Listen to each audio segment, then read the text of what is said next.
Hello दोस्तों, मैं हाजिर हूँ एक नया वीडियो और एक नई टिप लेकर आपके लिए।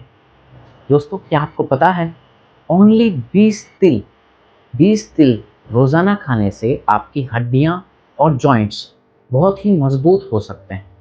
रियली दोस्तों, बिना दवाई गोली। आपको सुबह तिल लेने हैं और तिल में गुड़ मिलाकर उसे खा लेना। दोस्तों, तिल में कैल्शियम, जिंक और कुछ हेल्दी फैट होते हैं जो कि जॉइंट में लुब्रिकेशन का भी काम करते हैं और कार्टिलेज को भी रिपेयर होने में मदद करते हैं। और आपके अगर जॉइंट में कुछ इन्फ्लामेशन हो रहा होता है तो उसे भी हील होने का काम करते हैं। दोस्तों, ऐसे ही कुछ और प्रो हेल्थ टिप्स के लिए आप मेरे चैनल को सब्सक्राइब कर सकते हैं, लाइक, शेयर और फॉलो भी कर सकते हैं। Thank you so much.